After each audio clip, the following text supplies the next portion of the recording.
All right, so we got the man, the myth, the legend coming in just a second. And you're about to see who that is. Alex just went out to meet him just now, so we are about to get him in here.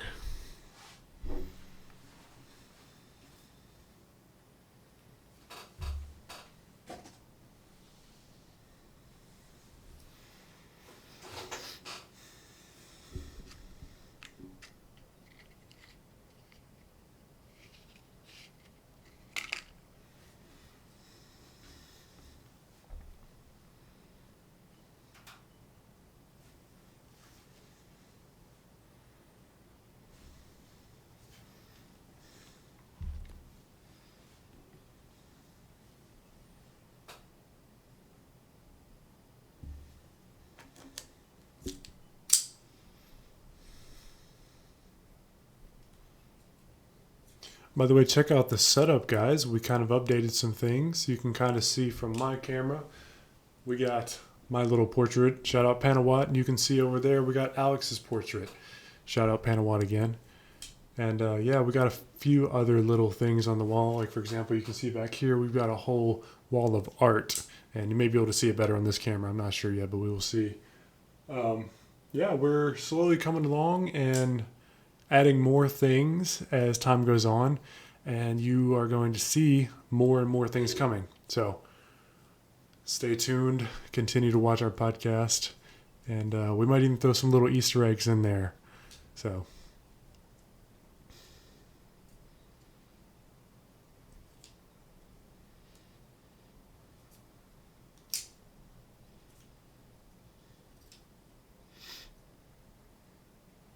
we're just waiting for Alex to bring the new guest in. That's what we're waiting on right now.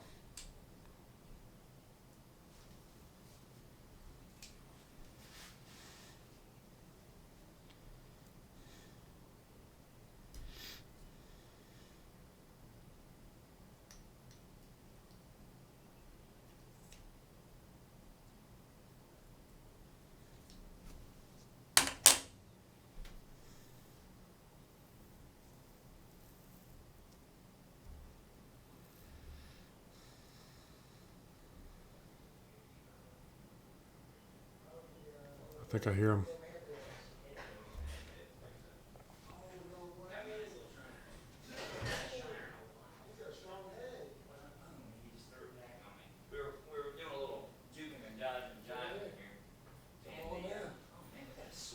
I think we've got our guest coming in. Yep. Got the gridiron What's up, outside. my brother? Junkins. Yep. How you doing, man? Doing good to see you. I brought you some track one-of-a-kind memorabilia. This is my victory flag from the World Cup in London in 2018. What? A one-off meet that'll never happen again. And I'll tell you a What? story about that. And this is a broken cobalt pole from my first national championships. Oh my gosh. Right? So y'all gotta hang it proudly. Oh, Yeah, we will. well, most Thank you. definitely. Yeah. So. And we got something for you too. Everything in track's got a little story with it. Come on in, brother. We're already rolling. That's what I'm talking about. Come on in. Yes, sir. I'll get some Yeah. Gohan, some Vegeta. Can I get that Yeah. back? This you're the special guy. Yes, You're the special guy. Thank you. Hey, by the way, we made this for DK Metcalf. Yeah. We want him to sign it. Soon we're gonna be making one of you, and we're gonna get you to sign it as well. I'd love to. Well, now you have the trifecta. You have to have a picture with your athlete. Man. You got to have something from that's touched their field and something that they've won. That Man. makes the athlete trifecta. Every sport's got a different. So you got a ball and a bat combo, right? You Man. got football and gloves. You got cleats and ball Yeah. in soccer, right? So everything's a little bit different. I'm not a ball sport, so you got a victory flag, and that's the only sport you're gonna get something like Dude, that that's from. so crazy. Unless you go to like the Olympics or something. Bro. Now, and every time I win a flag, I give it to somebody because I like to share victory. Yeah. So that's kind of the theme, I think, if we talk about anything. Thank you so much, man. Love So it. I guess we can go ahead and start it off here. So Dope. this guy right here, if you don't know who he is, this, everybody, is the one and only Sam Kendricks. Let's give him a round of Guys. applause. No, my wife didn't hit me. I got a shiner from my baby. Other side? Mm-hmm. There you go. Perfect. So, give it up one more time for my guy Sam Kendricks, our brother right here. Is the ninja on? Yeah, it is. The screen's just not working. All good. All good. Yep. But, yeah, brother. thank you for coming. Thank you for having me. What do you think about the place so far? I know we haven't given you a tour yet. You have to have. Well, I started a couple businesses, and each with a different purpose, right? You start a business. I love it when you got up here. You got to have a lot of whiteboards because you got to share your ideas all over the place. Yeah. And I'm the only person in my family without a real job, so I can totally respect people making something brand new for themselves. And what happens is when you do something fresh for yourself, you have eyes to see everybody else is doing the same thing. It's like driving a Jeep. You ever driven a Jeep or owned a Jeep? All of a sudden, everybody that owns a Jeep looks at you. And you see every Jeep on the road and like, wow, there's a whole lot of Jeeps. That's what it works. People have like Jeep culture, business culture. Business culture and things are different. Are kind of the same thing. So I respect the hustle. I really do. Well, hey man, I appreciate you. You know, at the end of the day, what we're doing here, at times it's always a gamble, and yeah, but everything in life worth doing is worth a little gambling. I mean, that's... Yeah, but a lot of people aren't willing to do that. But we're just some complete savages. But you know that, of course. It's just because you're a savage yourself. Got to be a calculated gamble, you know. Yeah, you've been out of town a while. What were you doing over there? Been everywhere, bro. You went to Houston, visit family, and then wherever family needs me, bro. Okay. That's where I'm at. I love that. You know what I mean? You gotta have a theme that you're able to answer to all the time. If you're a completely free man, I respect the anarchy, but all of a sudden you gotta have a few tenets that you hold true to. I totally see the whole father-son vibe going on in here as well. So there's definitely a lot of family thing. Yeah, which is cool. Bro, by the way, if you guys aren't noticing Sam Kendricks' eye, he was just talking mad crap to me earlier, so I just thought I'd pop him right there so he knows what's up. If you don't get hit in the face every now and again, are you really living life? I mean, come on. If you're not riding the line a little bit and gets... No, my son, he clocked me, that's for sure. He's 10 months old. He got a hard head with it, so I tested it, that's for sure.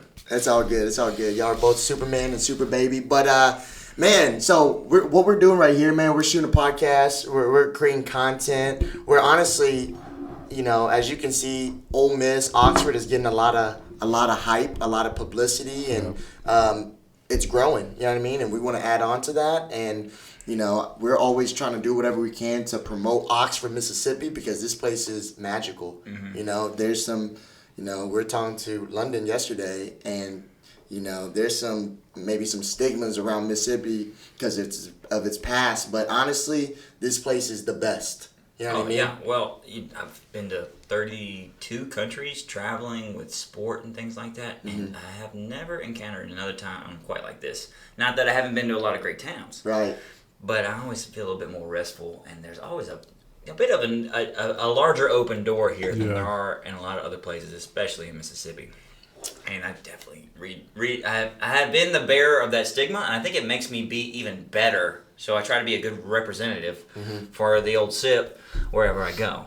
And people generally think I'm talking like Matthew McConaughey when I talk around. It's like, no, I don't sound like I think he's from California or Arizona. Now or that something you like say that, I can't get that out of my head. Kind of sounds just, like him. you talk in lulls and you draw everybody in a little bit. Yeah. You think while you talk. Yeah. I think I've discovered this in college is that I actually think slower than some people, but I think a little bit more deliberately. I talked to guys from New Jersey, soldiers, smart guys. They talked and thought faster than me in everything they did. And I said, does that mean he's smarter than me? And I said, probably. Probably. I try never to assume I'm the smartest guy in the room. Typically not.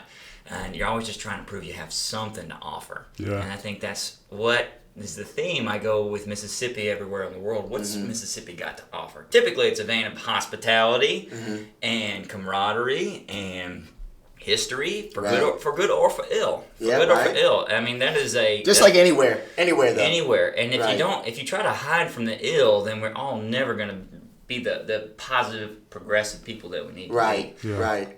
So, I mean, you got to take the good with the good. Go with the lumps, you know what I mean? Yeah. Well, once again, bro, we really do appreciate you for taking the time because, you know, you're a newborn, well, not a newborn. How old is your son? He's 10 months, but I'm still in that phase of everything, every extra moment you have. There's no excuse not to give it to your baby. So, right. Yeah. So, but yeah, bro, we appreciate you for coming because we know you got a bunch of things going on and we would love to uncover that today. But also as well, bro, man, I just want to let everybody know as much things about you. So Sam Kendricks here, his dad was actually my geography teacher my freshman year, which I absolutely killed it. Right, Coach Kendricks, right? But nah, man, and I would like to say proudly, we went to the same school. I think I saw Sam probably when I was like in 7th grade when he was in high school pole vaulting. So proudly to say I went to the same high school with this guy, same school district. So What's the age difference between you guys? I think he was born in 96. 98. 98. 96 is my cousin. Dang, this guy got a good man. Dang. So you would have been one generation behind me in school. Dang. So you were in 7th grade when I was a senior.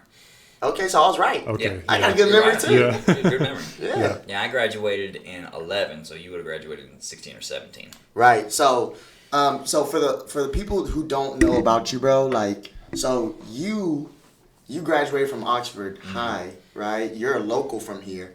And what did you do after high school? What was your story? Well, the thing about my story is I was nobody and then I disappeared, right? So it's I had every opportunity to become who I am today because of this town and my family and things like that. And all I had to do was sit still and try not to mess it up. And a few visits to the ER later, and we figured out that I could do this thing called pole vaulting, right? It's an Olympic sport, it's a niche event, but my dad is an amazing high school coach and he was a good teacher.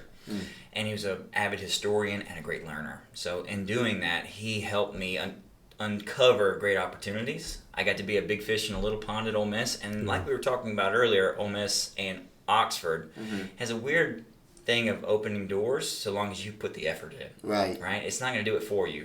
Going to Ole Miss is not going to be a Harvard law degree. Yeah. It doesn't, just doing it doesn't open doors for you, but investing in it, that will definitely open some big doors for you. And 3 years at Ole Miss, I won 2 national championships in vaulting. I was most valuable rebel 2 times, which is 2 of my Talk your talk, my boy. Talk your talk. I You know was, what I mean? which was 2 of my favorite accolades, because I don't feel like I deserved either, but I think we were in a drought for sport at the time. And from there, I stepped off into the international sport world. And even though my buddy Kevin Clancy went to Dartmouth, he gave our senior, what do you call it when the smartest guy in class gives a Valedictorian. Well, what do you call the send-off speech? There's a name of it. Not the convocation, but he gave the eulogy of high school, so to speak. And he named me before I was ever even good enough to go jump in big places. He says I was going to go to the Olympics, and that's what started that dream somehow. Just planted the seed right there. Yeah. From being able to just have a chance to jump in college, be a What's his college name athlete. again? His name's Kevin Clancy. Shout out to him. Yeah, he's a good boy, and that started us down the thinking big. And you can be from small places and do big things. Mississippi's known for that, having stalwart, singular people. And Sam, before you get in too deep, you said he planted a seed and you started thinking bigger. As you're younger, your dad coming from a track background, right? And he's a track coach. Did you not have that instilled confidence in you, or? Well, think about it this way. My dad was a geography teacher in his 3rd life, right? Before that, he was a college athlete, and then he was a Marine, and then he came back to teach, right? So he had already traveled to 27 countries and been the guy from Top Gun. His leather jackets and his flight helmet were in his classroom, right? And he always had a story for every situation that was bigger than anything I could imagine. So he was a great dad to plant seeds. And everywhere when I was a new world traveler, as a brand new professional athlete after college, he had a little bit more experience. I've been there. I ate that pub. I walked these roads ever before you were a twinkle in my eye, he used to say. Right. And so I had a great mentor. That's great. And so all I had to do was listen, and I could do heroic things, which was really fun. Yeah. Was that ever hard? Because we all, as humans, we all have egos, right? So were you ever like... Well, I was really blessed with having a small ego in the beginning, because I was the best athlete in my family. It's not me. It's not my little sister, and it's not my little brother. It's actually my twin brother. Tommy. Tommy won an award in high school called the Youngblood Award. He had the most varsity letters, and he was captain on the soccer team, the track team, and the cross-country team. Damn. He both ran a 15-minute 5K, threw 50 feet in the shot put, which he won points at the state meet, and he went to the state championships in soccer. Dang. Wow. He was actually the most well-rounded athlete in high school I ever knew, even more so than DK here. Wow. He offered so much of himself to the school, and he led it in every sport. So he played thing all year long. I rode the bench in soccer. Wait, y'all are twins? Yeah, we're twins. I have a twin brother. He's a fraternal twin Y'all brother. don't look nothing alike. We don't look nothing alike. So as y'all were kids and y'all would wrestle, who would win? Tommy would win every time. Every time? Every time. My dad, from the time I was 8, and people would know this who know me, from the time I was 8, my dad, because he was a soldier, he trained me to be a soldier, not an athlete, because I didn't have the aptitude. And he knew I was his son, and I was going to be like him.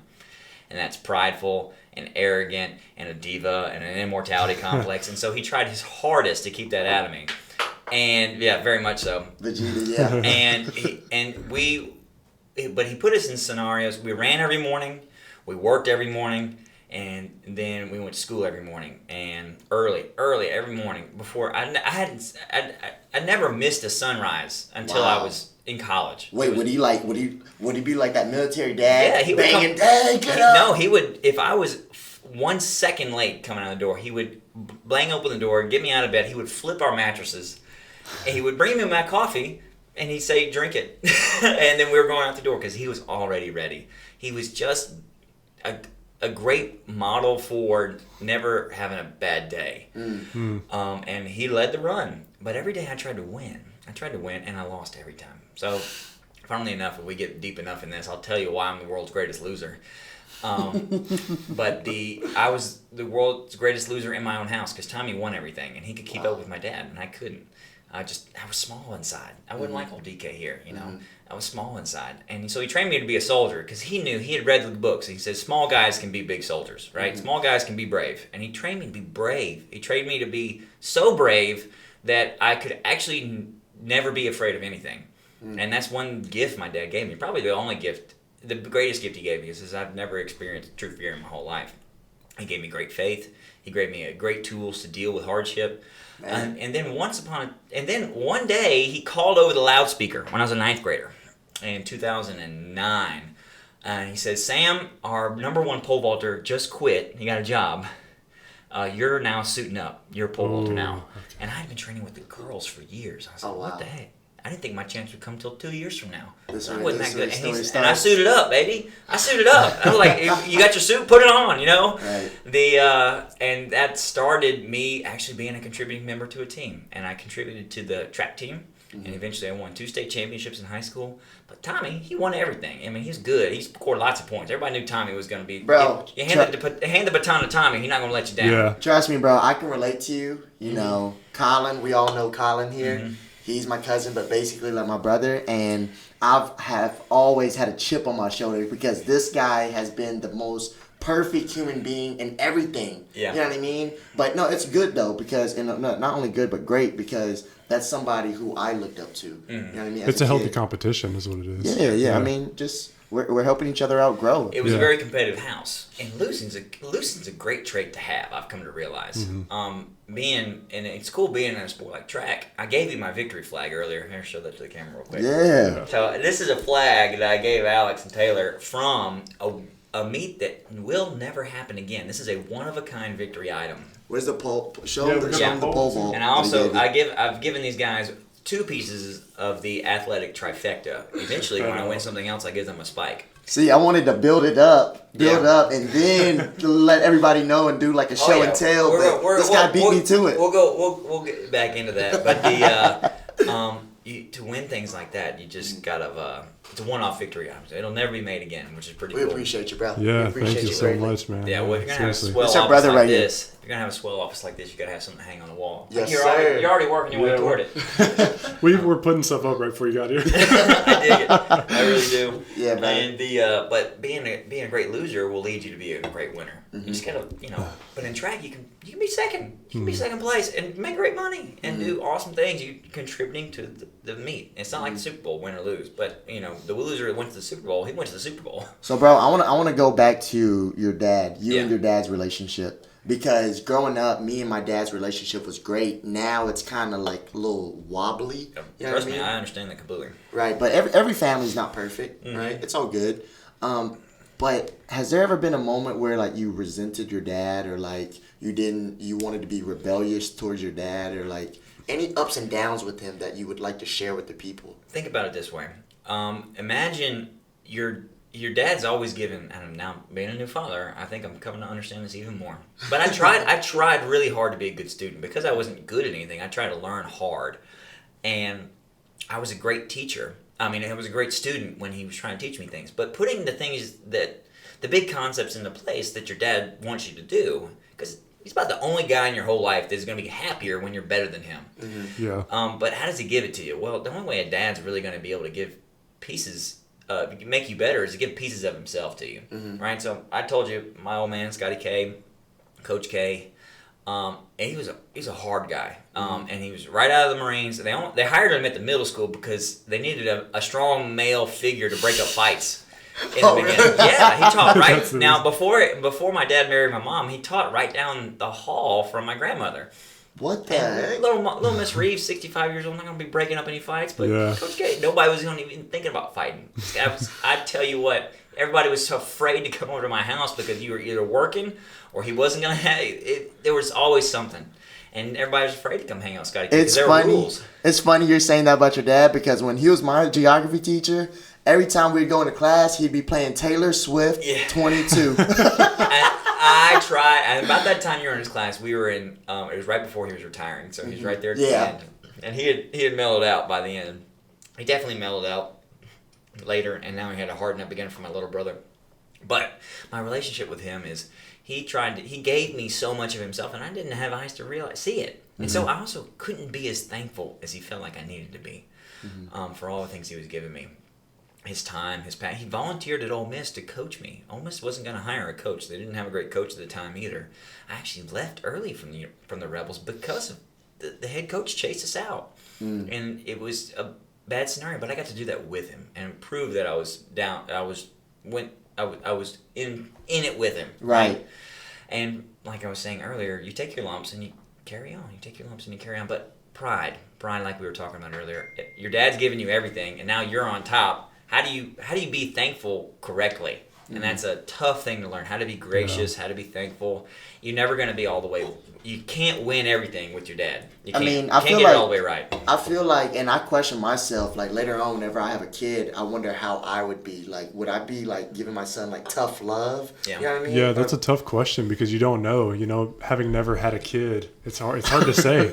Well, that's why we have Sam here today. Yeah. We're gonna get into that. Well, I've also got a little brother who's 12 years younger than me. He's actually shipped off for Arkansas today. He's gonna go be a pig if you can. Shout out to John. Johnny. He's everything my dad wouldn't let me be. It's so funny. Now my little sister came between he and I, but Johnny is long haired and he's cool and he can get a date anywhere, and he's got a curfew that's not 8 o'clock in the evening. He's got his own truck. Wow. Oh my gosh, this guy's got so. I feel like he's living in a penthouse. They gave him the whole upper floor. You don't have to spit shine his place in the morning. Right. And nobody's flipping his mattress because he's good and he's nice and he's not rebellious and but he just exudes this arrogance that is just cute. And everybody loves that arrogance these days because he always just cute little Johnny. Man, it riles my dad up. And I realize that's just the way we are. We are look at my eyeball. We're a very combative family. But you have to. If he trained us to be he's a great trainer of men. He's trained us to be fighters, but to also be deferential. And every time my little brother came to me just fighting mad about my dad, why does he say these things? Why does he do that? I didn't do anything. I said, he's testing you. He's testing you. He didn't even know it. He's asking you to put yourself here, because if you don't, you'll never value what he has to say. You have to. As a guy, you almost have to constantly hold yourself down. Yeah. And neither of you are married, and you realize that you need to, in order to have any relationship built on respect, there's certain things that you do this and this. And obviously, I'm going to be the leader of my family. My wife knows that. But in certain things, I have to understand that she's going to understand it a little better than I am. Yeah. I don't understand the emotions of certain things. I wouldn't train for that. I'm a soldier. I don't have the mind to realize about a lot of those things. So I have to be deferential. Right. And that's tough because you feel like you're being throttled. You feel like somebody's holding me back. And I don't want to do that. I'm bigger than that. Yeah. You can't be bigger than that all the time. You'll break. Man, I'm glad you said that because, we had our first episode and I was just telling Taylor here that life kind of like hit me with a bat. You know what I mean? Because Trust me, I know the feeling. yeah, because I mean, overall, man, you know, things just exploded in my face, and overall, I don't want to just be great at business, right? I want to be a better boyfriend, a better son, a better friend, and just be understanding, and you know, I want to learn patience and just be able to listen to people more, Yeah. because I be talking too damn much, you know. I have been told that as well. What do you think some of those things are more specifically that you think you should have to slow down on? Well, it's almost a catch-22, right? It's you have to do one thing, but you have to also at the same time hold the opposite in your hand. Yeah. And I think that takes a lot of maturity. Now, it is asked of me in my professional life, if I want to get everything out of being an athlete, I've technically got to be a showman. Sometimes I got to take the microphone. Sometimes I've got to be in the limelight. I've got to call my shots. I've got to be prideful. I've got to be arrogant. When I go to a brand, I got to tell them I'm in it to win it. That's a lot of stuff that doesn't work when I go home. Right. I can't talk to my wife like that. But how do I maintain those things? Because I don't flip my face when I go home. I have to be an educated, mature man. I'm not single-faceted. I have to be multifaceted. Yeah. And the first thing you're going to lose is your temper when you feel like you're having to change yourself for the people you love around you. Right. The first thing you're going to have to manage is your temper, because you're like, I'm frustrated. Guys, me, you, we fight or we flight, right?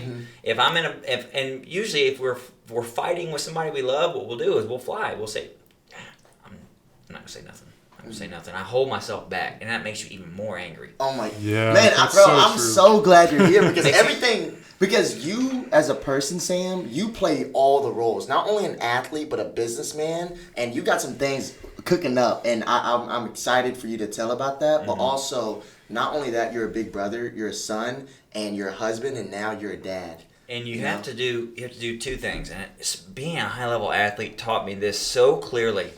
And I love my little tag sayings. People love them abroad too. It's like, the medals are for the mamas. The medals are for your mamas, right? You go to the Olympics. Imagine you go to the Olympics. It takes a village, they say. And Hillary Clinton wrote a book, but I'm not going to give her credit. But it takes so many people to just lift you up to do that sort of thing, right? It tracks different. You go be an Olympian, it takes everybody helping you, right? But when you win, you're the only person on that podium. You're the only person in that article they're talking about. And all of a sudden, everybody back home is saying, dang, everybody's looking at Sam, but we're the one that put him there, right? They're not being arrogant, but they're like, it almost, it's great the first time everybody's happy, but all of a sudden, I'm a professional. This happens every day. I'm calling home telling about how I won this thing and how I clutched it and I got this and I won these prize monies. Nobody wants to hear that. They want to hear, I miss you guys. How are you doing? Right. And it's almost like you're not letting yourself live the highest moment. That's tough. But the medals are for the mamas, right? Wow. Alex, if I was going to sell my Olympic medal to you, what's it worth? Whatever you pay for it, which is probably nothing, right? Why would you want my Olympic medal? You'd want your own if it would mean more to you, unless you were just a collector or something. But when you take that, as soon as I get to be an Olympic medalist, the medal doesn't matter anymore. I give it to my mama. It means something special to her. It's a token, right? It's a token. So what are the tokens in your life that you're willing to give out? If you're chasing something big in your life, everything seems positive on your way to it. I'm breaking things down. I see your whiteboard full of goals here. But when I get it, do I hold it onto it to myself? In sports, real easy. It's called victory. How the hell do I give victory to people? Well, I give you a token. I share it with you. I can't get that back. I've given it to you. It's yours for all the time. You've got a piece of my victory now, right? The medals are for the mamas. I get my Olympic medal. I take it off my neck and I give it to my mama, and I never want it back. Why the hell would I need it? I got the story. Got the prize money. I got all those things with it, but I have to be able to let go of some of it in a meaningful way. And especially with ladies, especially with the women in your life, you have to understand it demands a little bit of sacrifice. I'm not Dr. Phil. I ain't a marriage counselor. I'm not any of those things. But if you can have a little bit of sacrifice, then it can be appreciated. Right. It can be greatly appreciated. And then being a brother, a son, a father now, and a husband, more so than anything, I have to be willing to be in service every day. And that takes even more sacrifice, right? So how do I give up a piece of my awesome ambition to go then take care of my baby for 6 hours a day because my wife really needs a break because I just left the country for 3 weeks. But I got the energy to come back here and work on my other thing. Right. Well, I got to let go of that. I got to let go of my timeline. Right. Athletics taught me that even more so. I got to let go of my timeline, and my timeline doesn't matter. And if I can, if you say I'm busy, and so obviously you know I value my time and everything. So I know that you'd be thankful if I gave you some of it, right? That's that quid pro quo. A little bit of sacrifice. The medals are for the mamas, and when you come home, you got to find a good place, a good situation to rest your head, or you blow up. Right. Or you blow up. I mean, God gave me things like testosterone and a restless spirit, and He gave me all this energy to go travel the world and compete and just go head to head with other strong people. He didn't give me all that energy just so I could burn myself out. Right. Although He does ask you to do tough things all the time. When you're a soldier and you're wearing your rucksack and you got your rifle and you know you're training to kill people, even though it may never be asked for you, it's tough. And that's the tough part because you're trained to kill, but you never know when to kill or when to hold back or when to kill. Yeah. And that's the tough part. It's just that balance right there. And that's that multifaceted guy we have to be. And the one thing that ties all that together is a little patience. And that is the opposite of anxiety, right? In this world we live in, I say I'm traveling the road for 3 weeks. What the heck am I doing on the road, you think? You think I'm traveling like a rock star? No, I'm stuck in an airport, I'm stuck in a hotel, or I'm on the track. Right. You're regular, you're in the hotel. I know my life's not necessarily as magnificent as you might give me credit for, right? I lived it. It's tough, it's sleepless. I'm like, oh my God, I'm sore, I'm in the airport, and I gotta jump tomorrow. What the heck am I doing? And you make use of every moment. But not everybody's gonna have that motivation in life. Right. So all of a sudden, yeah, you guys are like-minded, but all of a sudden I come into a situation with anybody else, I'm like, from the get-go, I got more give than all these folks, and I feel like everybody in their life's not going to care as much as me. You give a lot, bruh. You know what I mean? Like, you give a lot of your energy. Well, that's the cool thing about being a Mississippian is we're great hosts. We try to be hosts, and at the same time, you have to be a servant. So I've never heard of a person from Mississippi being known. People from Mississippi aren't known to be proud. People from Paris are known to be proud French people. People from people from Saudi Arabia are known to be very proud, right? But not people from Mississippi. They're slow moving. They might be a little dumb, but they're great. We're known for our hospitality. But aren't we put on this in this world to serve others, serve each other? It depends. To a certain extent. I think we were all taught that we need to serve, and having a servant's heart is something. I've never worked in the service industry. I worked in a vet clinic. I never had a real job. I was a soldier, and then I was an athlete. And now I'm making my own way. But at the same time, I'm like, the only thing that can be valued from regular people, not the highest people, from everybody can value service, right? I'm going to a new and foreign land. Been there the first time. First time I come into a town, and I am hosted by sweet people, oftentimes. I said, how do I emulate the way they make me feel?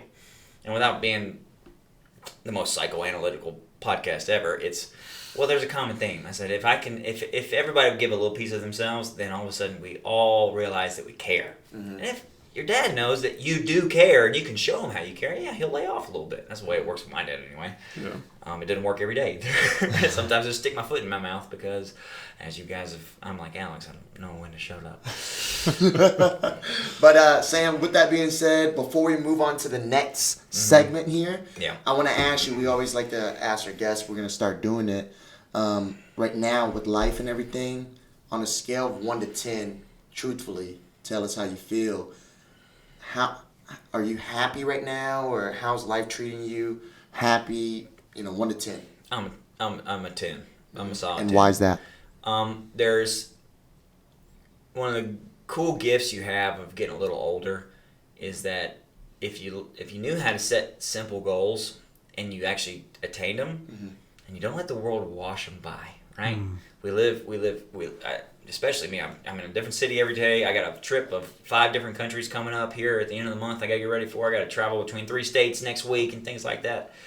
I was like, that could really rush me into not celebrating up here the things that are awesome, being thankful for those. So how do you balance that out? Well, Taylor, coming back to the fix. Okay, we are back. We are back. I'm not gonna do that. It's gonna make sound the whole time. Yeah. Your last question was, am I happy? On a scale of 1 to 10, my answer was 10. Why? Because I had the gift of hindsight, and I can see that the small goals that I made that I really cared about a long time ago, I was able to meet just about all of them. And now I get to make brand new goals. Brand new goals. Okay. At what point in your life do you actually say, I finished the fight, and I get to move on to something else? Not everybody's granted that gift. Right. And speaking of brand new goals, okay, we got Sam Kendricks here, the one and only, the GOAT, Superman. That's what I like to call him. But what you got going on over there these days, man? Tell us. I've built something completely ridiculous nobody will want to use, and it's so specific that I don't think anybody will find interest in it. My big goal in the future is to build Oxford's Athletics Academy, right? Athletics Academy, because two things. I love the athletics lifestyle, and I love all the things athletics teaches you.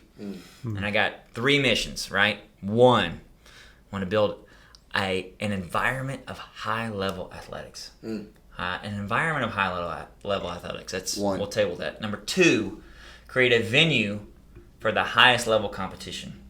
Right? That's a whole different thing. That's 2. And number 3, I want to give athletes a voice. Right? So they're not just data on a sheet for somebody else to put in their stadium. Right? You give athletes a voice. You get everybody in a scenario like this, and then all of a sudden we've got more scenarios like that flag there and that pole over there to tell, because that's the only true value you get back out of sport. Otherwise, you're selling your young years for a grind that nobody will ever really care about in the future. It sounds like Sam Kendricks is going to be having a league of his own. Yes. So I wanted to put my money where my mouth is, and for the last 10 years, I've been a professional pole vaulter competing around the world. I've got Olympic medals. I've got world championship wins. I've got 1,000 more victories besides. I'm probably considered one of history's greatest head-to-head competitors in my event. And everybody knows when I step on the track that it's game time, because everybody knows I'm probably not the greatest vaulter in history, but one of the most consistent. Yeah. So now all those things that you've accomplished, you're about to be pouring that into so many different people. So what does it look like right now? It looks like a training center. It's called the Refuge Training Center. And it's called the Refuge because I wanted to give people a home here in Mississippi, because one of the things I was lacking when I was young is the knowledge. I was so blessed with a coach we were talking about earlier, my dad, is that he was a thirster for knowledge. He was just a great sponge and a great researcher as well. Yeah. But if it wasn't for him, all I'd have is a newspaper. YouTube wasn't a big thing back in 2010. And now it is, and kids are getting better fast, but they need a home. They need a home.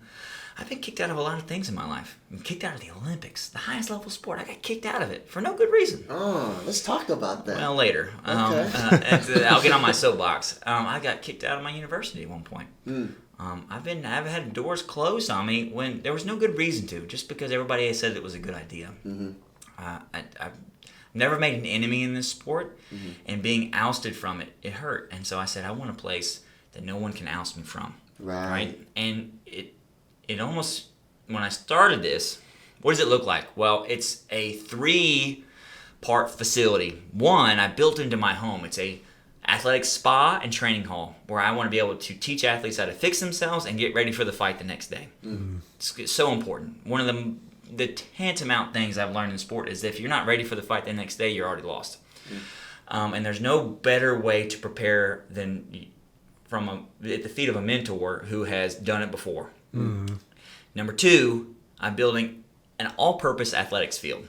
Now, it seems pretty common. Everybody's got a backyard, but I don't think you're realizing I am building an athletics field. An athletics field is perfectly manicured support facility, a place for you to get out there barefoot, in the sun, with other people, in an environment where you can get strong. And it's not the biggest thing in the world, but I said if you don't start now, you won't start then. And the 3rd facility, my favorite, is the world-class pole vaulting facility, right? So, and I built it close to home so I could manage it and still be a family man. Here in Oxford, it's in the property next to mine. It's got its own address.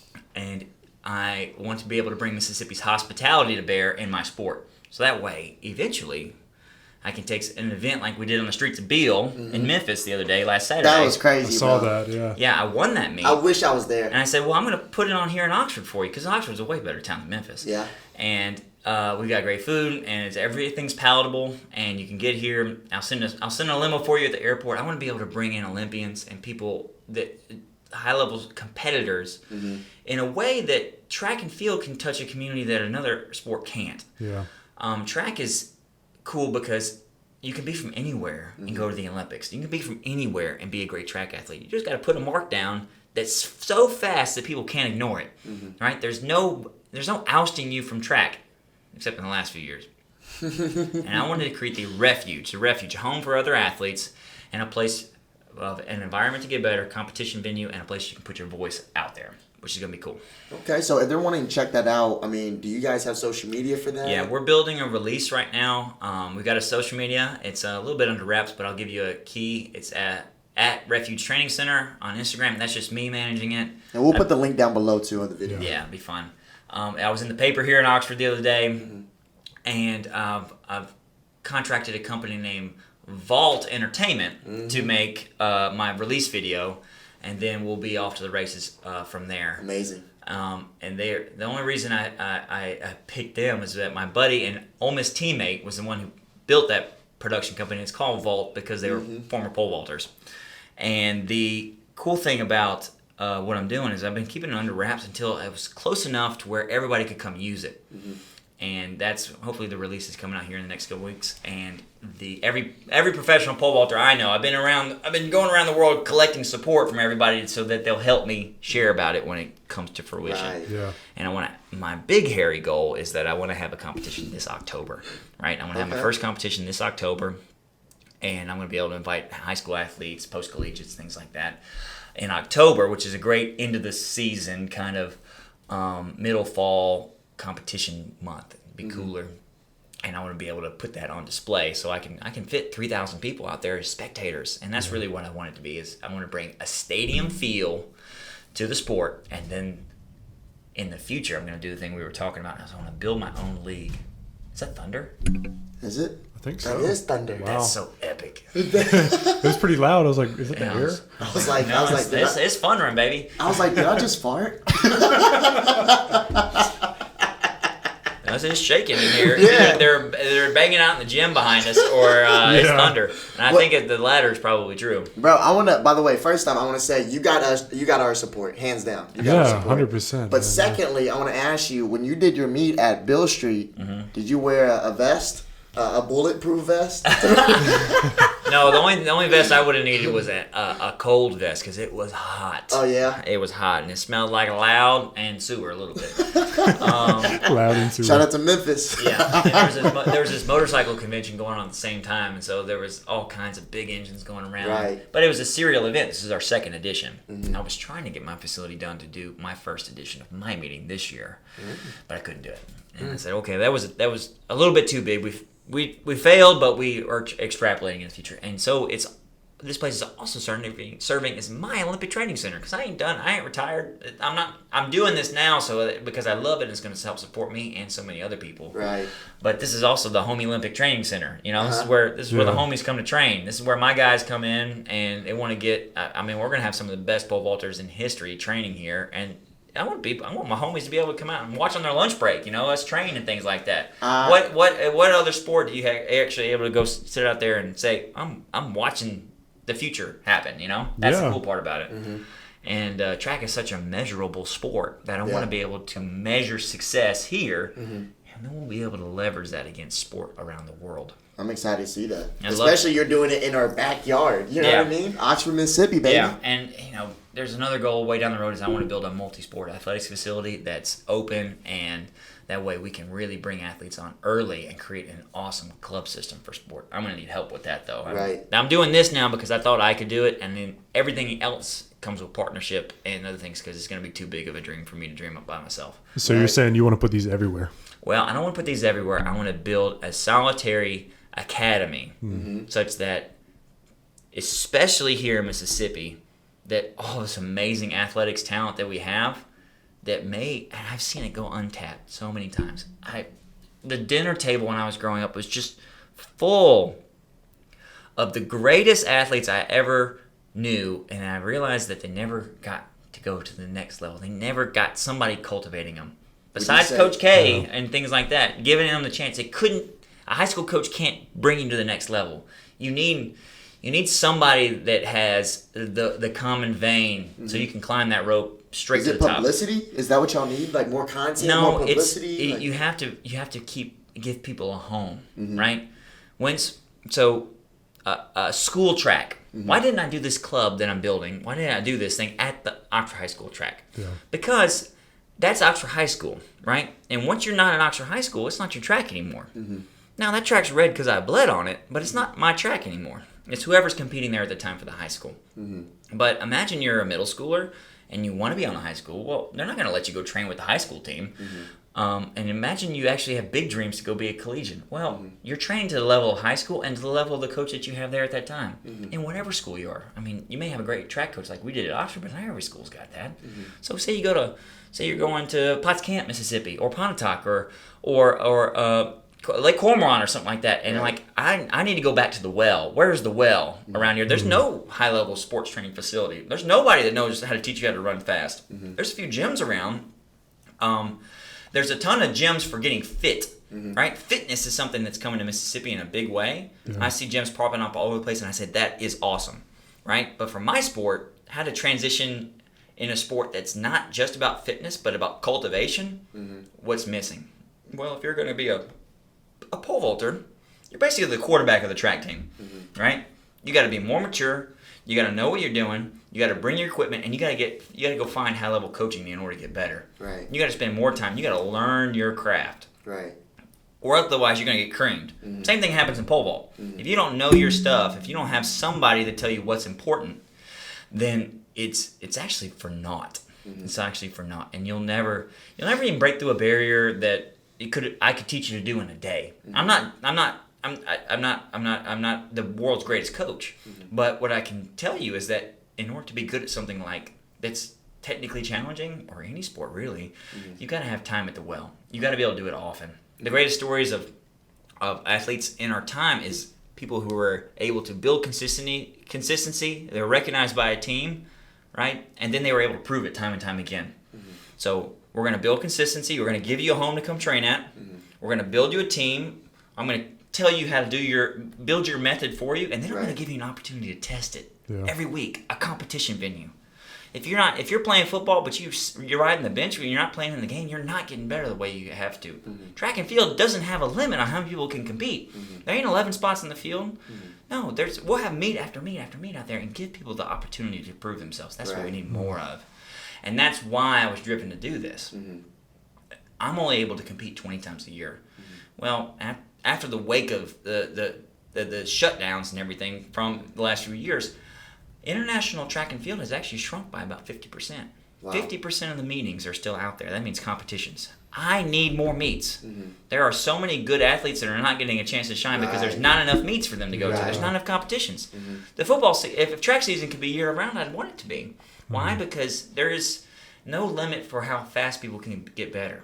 But wouldn't you say too? I feel like I know some great athletes that kill it in the track and field space, right? But maybe there's not like more opportunity, like funding wise for them to where it could support them, so they end up using those skill sets into another sport. 100%. So that's where you come along. Well, one of the things you touched on there is value, right? So how does a track athlete create value? Well, a soccer athlete, let's take soccer for example. A soccer athlete, if he shows potential, he's going to join a club.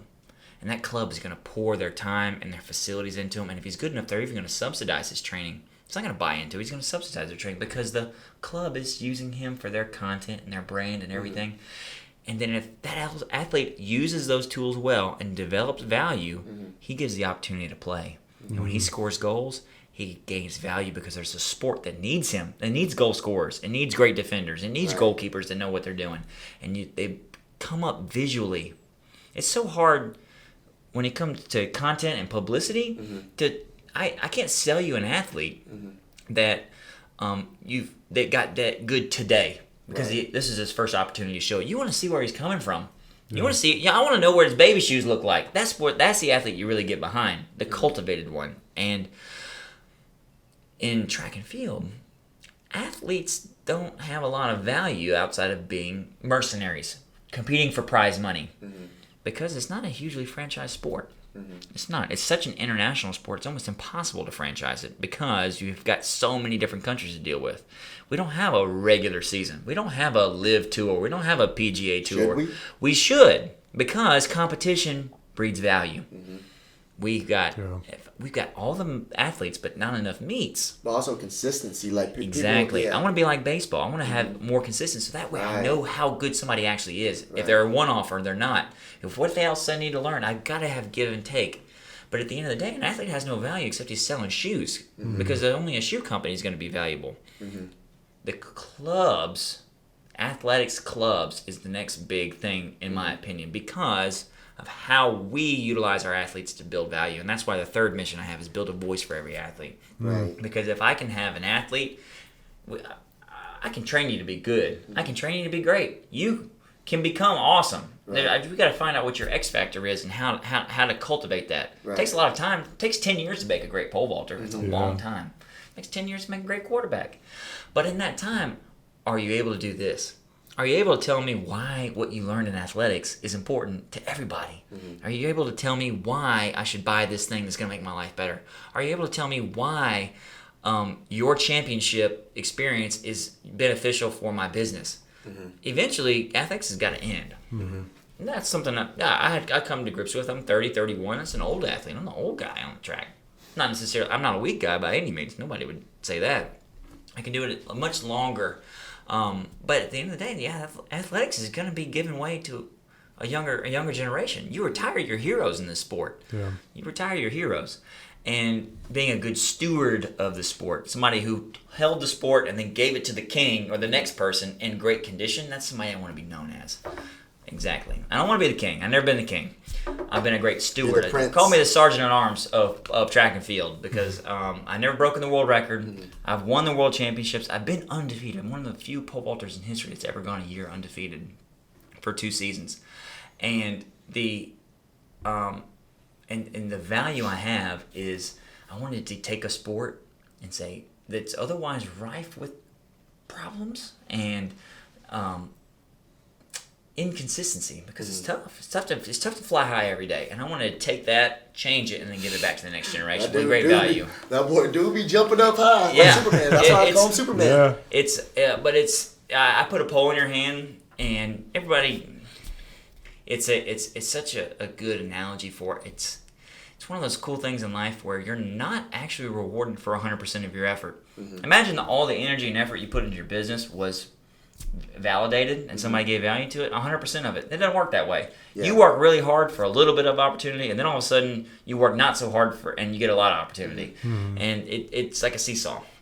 And athletics is the same. I may work really hard and not get an inch better. I may have my best competition of my life and still get fifth. Right? Those things, and we have to have a life besides that. Your athletics value has to transcend the track. Your football value has to come off the field eventually. And we want to be bigger and more stalwart and more learned and more mature people after that. Yeah. That's definitely what you sell to parents when you're like, hey, I want to bring a kid in. Your kid wants to get better at running fast. Everybody wants to get faster. You want to get better at jumping high. You want to get better at lifting big. You want to get better at this niche ability that might give you opportunity to go to college one day. It's a big selling point, right? But as you're doing that, I want to help you build success in all the other things you're doing as well. That's what's important. So, bro, can I reiterate the greatness that you're building, and you tell me if I'm on point or not? Okay. Okay. So basically, and I want to share a little bit about what for example, I'll just go ahead and say it. So Sam Kendricks here, he invited us into his home. I've never even met this guy. He's like, yeah, come on. And I came there, I told Taylor all about it. I bet he was real skeptical in the beginning. Nah. I was excited. I was like, this is we were cool. just excited. Yeah. And, basically, Sam Kendricks helped me with, not only showed me around, but helped me with, like, mobility, showed me, like, the certain stretching exercises. But overall, what I'm just trying to say here is that the thing that you're building, as well as the things that you're already doing, you're pouring into others, right? And right. the dream and the goal that you're trying to accomplish here it takes more than just yourself, right? So Yeah. as what you're doing, you're pouring into others, not that you expect it, but if you pour into others and they pour back into you and everybody contributes, this whole, like you helping them, the academy, right? Mm-hmm. Giving them a foundation, helping them have a voice, but also within that voice, everybody have their own voice, but there's a platform that you guys have, and you guys are all on the same team, baby. Right, and that's a big thing that I lost becoming a professional. There's a lot of pictures of me wearing Team USA, but you have to earn that right. You got to win that right. You got to win that right. The rest of the time, you're solo. You're solo dolo out there. You're the man on the end of the stick. You're competing for yourself. Is You're it competing scary? against your best friends, trying to take prize money from foreign lands. It's the best job I ever had. I swear it is. I have so much fun out there on the track. It's the best job I ever had. Every dollar you win is because of your blood, sweat, and tears you put out there. There ain't no big salaries in track, especially for pole vaulters. And so you're out there like a mercenary, and it is so fun. How do you feel before every meet? Do you still get butterflies, or do you get nervous? I don't get. See, that's the thing, that I'm not the fastest. I'm not the tallest. I'm not the strongest. But I've never been afraid, right? That's the one thing that I have, and I can tie all this. I'm probably the third fastest guy on the track in my event. Probably the fifth or sixth strongest. But I win oftentimes when I'm in the meet because I'm able to tie all my details together. I'm able to be my best self. I'm maximizing everything it is to be Sam, right? I'm not trying to be my friend Chris Nielsen, who's 215 and he runs like a bat out of hell. I can't do that. He's 215. He's 215. And he's jumping? Oh my gosh, he's great.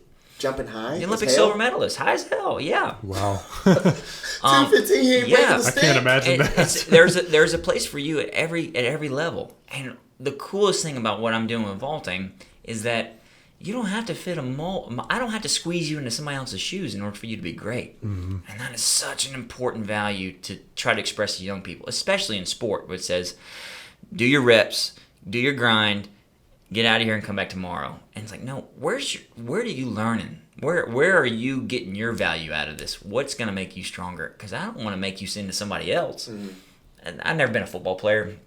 I don't want you to toe the line scared. I want you to toe the runway, right, with believing in everything you got, right? Because it's 90% mental and the rest is in your head, they say, for pole vault. Yeah. And so the convincing a kid that he has what it takes is the great art of coaching. Convincing a kid he does have what it takes and that all he's got to do is give me all he's got. And with those values and tenets in order, and the ability to put people back together and put the right equipment in their hands and put them together with the right mentors and coaches, it just creates an environment that I'm really happy to be a part of. And that's selfishly, the whole reason I'm doing this is because I enjoy it. Not because I'm going to make a ton of money off of it, but because I'll be able to continue the life that I've led so much, which is the high-level athlete life, the life of service, as well as a life of awesome competition. Because and more so than anything, I love to get my fangs out and just jump, Right. you know, and everything. You only ever want to get to a level in whatever thing you do where you get to pour everything you have into it and it rewards you. It's not everything in life. Driving, you cannot pour everything you do into driving on the street and be rewarded for it. You need to hit a freaking racetrack, right? Yeah. If you ever felt like, you know, I'm hitting this bag all the time trying to get fit. Man, I really want to get in the ring with another guy, and I want to throw some blows. I don't want to get hit, right? And You freaking maniac. yeah, well, that's just the kind of people I hang out with. Usually, Right. all my friends are bigger than me, right? Or they're smarter than me, or they're more degenerate than I am, and things like they smoke a lot more Yo, cigarettes. Sam They had a lot more Kendricks. DUIs. They've been a Yeah. felon or something like that. I like interesting folks. I never say no to somebody that's got a good story and it's interesting. I don't like boring folks. Boring folks are lame. For real. And everybody don't have to be boring. There's room for us all to be very interesting folks. Right. And that's special to me. By the way, I just want to say Sam Kendricks is acting like he's a small guy. He is not, okay? I just How want to let tall are y'all you, know. Sam? Me? 6'2". I'm 6'1", 185. Okay. I'm- So this guy, he reminds me of a ninja. Like, for real, no, a ninja. Well, I've been blessed to be fit for the last. And the funny thing is, I was talking about Tommy earlier. So Tommy's probably 3 inches shorter than me, 4 inches shorter than me, 30 pounds bigger, right? Uh-huh. Probably 210, 215. But I haven't been not athletic for the last 20 years of my life. I never had a drinking phase. I never had a frat phase. Yeah. Never had a time when I had to do a 9 to 5. I've literally been training every day for the last 20 years. That's That's crazy. And so you develop a different kind of strength. No, I'm not a fighter. I'm not going to tell you Bro, that. your mind's crazy. But it's you develop a. I think about the whole world differently, and I come to grips with my wife in this all the time. She's like, "Why are you doing that?" And it's like, "Because I believe I can." And she's like, "Why?" But that seems like a lot of trouble. And I said, "But it'll be awesome when it's done." and that is even if it's great acts of manual labor or starting a business that I got no credibility doing, or it's starting an athletics academy when there's no high level athletes around here. No, it's gonna be awesome. Somebody has to do it. Somebody's got to do the damn thing, and it's gonna be fun because we tried. And it's not gonna fail. It's not gonna fail. Bro, it's you're gonna be gonna so. do It's gonna be amazing. so fun, and we're gonna create our own league, and we're gonna be able. What I dream about. What I dream about is like, okay, let me call up every club in the Southeast, and I said, I want your best 4 heaters, 2 guys and 2 girls, and I want them here May 2nd or June 5th, and we're gonna have an all-comers meet of champions. I want to call up every state championship meet in the Southeast, and I'll say, I want the state champion from your region. I'm gonna get him here, and we're gonna have a champions meet, a meet of champions, and we're gonna find out who's the best state champion. Yeah. Mississippi, Louisiana, Tennessee. There's so many great levels of competition that we just don't have access to because there's nobody and no place to go to. There's no Field of Dreams. So technically, I'm just building the pole vault Field of Dreams. That's the name, Field of Dreams. No, it's called the hot pan right now because it's a little hot out there. Oh, okay. But it's gonna be. You're gonna have to come out and check it out. No, Come for on. sure. Let's we can even make a video about it or no video, whatever. Absolutely. You know what I mean? Whatever we wanna just do. to display to the It's a people. place for everybody, right? Yeah. I'm not. I want to be. It's also serves as a testing ground. It's a testing ground for people who are. It seemed like everybody that wanted to do film school in college, they were always calling me because I had an interesting event to try to film. So everybody was coming out. Hey Sam, can I bring a camera out to your practice? Of course. I want to be the yes guy. I want to be like, hey, I want to come try out this new ball skill. I want people to be juggling a soccer ball up there all the time. I want to try out this new fitness thing. I got this pain. Big thing. I got this pain and I don't know how to deal with it. And I said, let's go figure it out. Let's go explore that pain. Because there's a whole other side of recovering from all this hard work that we're putting in. Everybody works so hard that they end up grinding themselves to dust. And I said, well, I got to tell you how to decompress, just like we were talking about. I got to teach you how to use your body. There's a lot of ways to learn it, but a lot of times you're going to be spending $400 an hour for somebody to teach it to you, and that's not what I want to do. I want to bring that in a package because I think that's the whole package for being an athlete. Is you got to know it and be dangerous in all these areas, and that's so special. This guy's gonna breed some animals, bro. Some crazy. Well, beasts. guys and girls are different. Guys and girls are different, and I know it's that's a great art of coaching and facilitation. Facilitation. How do you be the best support person? And that's something I learned in the Army.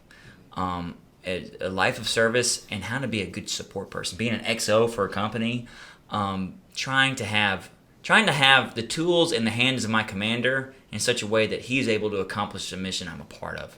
That is one of the great undertones of things I love to do. Is I love to, like, if I work for you, that coffee would be perfect. That paper would be. Your suit would look so good because coffee do be good. I take great pride in somebody else achieving their best. That's something about me that a lot of people don't understand. So you're a team player, bro. Well, in a sport of divas, track diva is a real thing. In a sport of divas, I try to be the guy that is really excited about other people's successes. So ironic to hear you being a team player when a track and field sport, it's a one-man show. Once upon a time, it's 2017. I just won the World Championships in London. I was competing against the Olympic champion and world record holder, and I beat him in the final moment. Clutch play in the Queen's Olympic Stadium, 105,000 people clapping in time, and it sounded like that thunder, but 10,000 times louder. Every eye was on me. Everybody stayed to watch me. I was the last event on the track, last jumper on the track. Boom, boom, boom, boom, boom. The whole state. I'm telling you, I cannot really illustrate this moment for anybody. It's my moment and will be my moment for all time. The medals are for the mamas. That moment's for me. And when I won, and I went immediately over it, I gave a huge hug to my competitor, right? Which is so uncommon. And I congratulated him because I didn't think I was going to make it. And he says, he'll forgive me for saying this, but he was an arrogant Frenchman what the world's greatest world record holder. His name is Reno, but he texted me later and he says, "Sam, I used to think you were weird, but now I just know you are a nice guy." Dude's so nice, bro. Dude's so nice. But I'll beat you. I'll beat you, but I'll make sure you feel good about it afterwards. That's what I'm trying to do. Cheers to that. Cheers. Cool. Bro, so would you say track? Because to me, track seems like the loneliest sport. Because you're traveling to Europe with probably just by yourself, and you're training by yourself or, with your dad. But in most cases, a lot of people are training by yourself. And on top of that, there's not a lot of publicity like football or on a consistent basis at least. Right. And that's a problem of levels. The separation of levels, right? I just sent my little brother off to be a Razorback. College track is big because it's one of the few sports in the NCAA that's both guys and girls. There's more female scholarships in track and field than guys because of Title IX. They got to make up for other sports that are only guys, like football. Right. And I think a baseball team is a little bit bigger than a softball team, not sure. But track is actually a subsidized event in most schools. And depending on the future rule changes, there might not be a lot of programs that have a track team because it doesn't make money because of the problems that you said. But because of certain laws in college, you have to have a track program. And if you're going to have it for a girls' team, you're going to have to make a girls' team. You're going to have publicity for it. And so track is skated along as kind of the brought along kid in college track. But eventually, it's going to have to become its own sport because I have sensed that it's struggling worldwide. Not because of the lack of athletes, but because of how it's presented. And I'll be able to present it in a better light. And I don't know exactly what that is yet, but I'm going to find out. Yeah. And a consistent home is what you're missing in America. There are so many amazing track facilities, but they're all colleges. And only colleges can train there, and they don't host a home meet. And I'm not welcome there to compete as a professional very often because professionals in track and field are like white apes. They're hard to find. There are not many out there, and they're trained so solitarily. There's no training camp for pro track athletes in America. Other countries will send their teams to the Canary Islands for 2 weeks in the early spring to train, have a training camp, and we don't do that because we also have the best team in the whole world. Got the best team. No matter if I'm not on the team, it's still the best team, right? Because we got so many absolute animals in this sport because they're all hungry and not paid enough and got bills and got kids and they got pride and they've been 1,000 places and they know where to put their feet on track. They're trying to burn holes in the ground. It's such an artistic, romantic, visceral sport. That boy got passion. And it's just not enough places for us to do it. Right.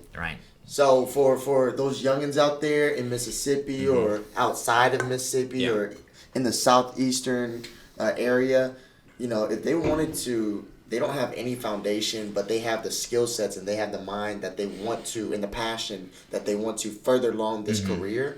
I mean, can they reach out to you? Or absolutely.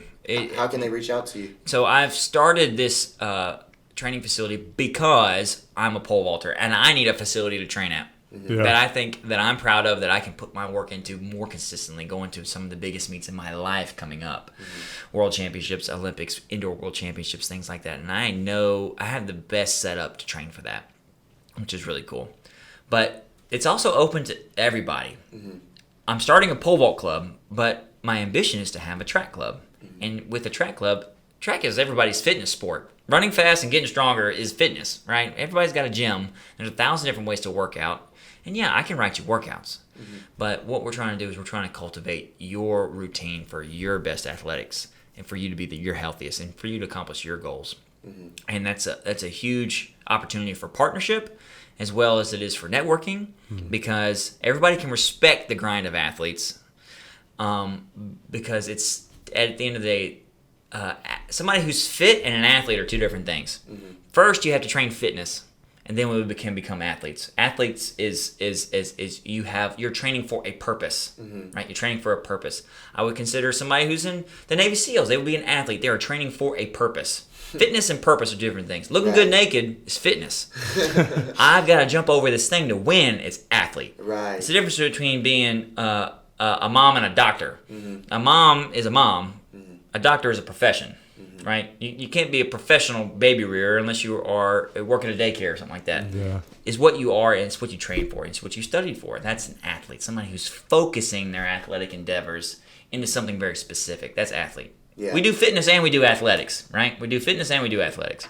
Bro, you should. Yeah, I mean, I think that's great. I mean, you should. Is there any event that you plan on holding anytime soon? We want to have a. We're going to do something before Halloween. We're going to have a pole vault competition. It's going to be at the high school level and a professional level. And I'm going to do it in such a way that it's a great testing ground for next year, because next outdoor track season in Mississippi, my ambition is to host 10 meets, 10 competitions. And within those 10 competitions, I create my own league, right? I'm going to have it called the Refuge League. The Refuge League is going to be 10 competitions, and for whatever competitions you can come to, you score points. Your best 3 point totals get you a spot in the final, right? Okay. Get you a spot in the final. That's the way the Diamond League works in my level, but it's a great concept. It says, okay, I'm going to have 6 to 10 meets. If you come to 3 of them and you win 2 of them in a second, well, you all of a sudden you've got 20 points. Well, 20 points buys you a lane in the final. There's only 8 spots in the final. In the final meet, the 10th meet, is only for the people who have enough points. The 10 highest point scorers, 8 highest point scorers get into the final. And so you've got to come ready to beat some people, because the prize is going to be worth it too. And that's what's cool, because track and field is all about the prize. Yeah. It's something worthwhile. Now, I can't give money to a high schooler, right? But what I can give is a scholarship. What I can give is a new set of poles. What I can give is something worthwhile. Right. And that's something you have to put your sacrifice into. Right. There's no guarantee you're going to get anything out of it, because it goes to the winner. Forget the prize though, because they're going to be able to be there to not only compete, but to connect with people like you, right, on a high another level, but also people their age. Let's just say they're in high school, and just be around a network. And that accomplishes all 3 of my missions: a high level environment, high level there you competition, go. and I get a voice for athletes. So that's what I just got to stick. You got to stick to that. Sounds like you got it figured out. Well, we're gonna have to put it into practice first. Yeah. No plan survives first contact with the enemy, they say. Right. Hey, it's a whole process. You know what I mean? People, especially today's age, everybody wants it now. Yeah. Right. Instant gratification. But hey, this is where that athlete comes out of you. You know what I mean? That mind. Yeah. That mindset. So, Have to. bro, like that basically wraps up this whole segment It's right been here. so fun, guys. And we appreciate you tremendously. You know that, though. Yeah, man. You know that. Well, y'all gonna have to come out and hang out with me more. I've been building a barn for a support facility for the. We actually took the old concrete forms for the runways and the retaining walls, and I've been building an outbuilding for. It's actually pretty cool. I've been carving wooden statues into the side of it and things like that. It's gonna be really cool. Everything's gonna have a creative, artistic flair. That boy been putting in that labor work. Yeah, That's why definitely. Sam's so special, because he can come up with stuff like that. It's so creative. That's also something my dad gave me a long time ago, is the ability to be a little creative. So appreciate you, Papa K. I appreciate you, boys. Thanks for Yes, having sir. me, and thanks for sticking to my time schedule, which is later in the evening. Yes, Yeah. sir. And lastly, a country boy will survive. Country boy will survive. I love that. And before we go, we have one last question that we ask every guest. Okay. And that question is, to you, what is the meaning of life? To me, what is the meaning of life? Now,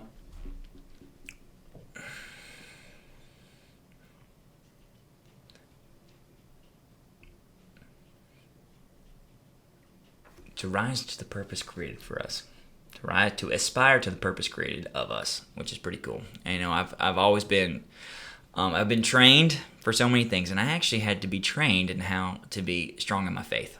And the greatest thing that my faith has given me, and it's given me a great confidence that I'm put here for a purpose, and that all of my gifts are supposed to be to the benefit of that purpose. So long as I can find what that is, I can run forever and not grow weary.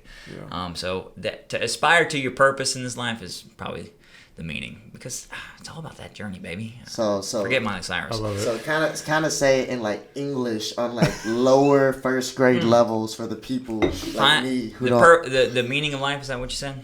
Yeah, to you. The meaning of life to me is to find what your purpose is and then chase it with all you have. It's a journey. I love it. I love it. I bet you hear this sound all the time, don't you? Well, I've got a few. I got a few titles abroad. We didn't get into a few of them. I've been called the world's greatest looter, the people's champ, the gentleman champ, things like that. I don't deserve any of them. You want a cigar or you gotta go? I've got to go. Gotta take care of the baby? Well, thank you so Baby's much. down, but I gotta go tell the wife that her left hook in my face was not her fault. Just playing. I love the mustache. We're gonna bring that back. No, sometimes, I think it comes and goes. I appreciate you, God. What's brother. this? Uh, Who is this?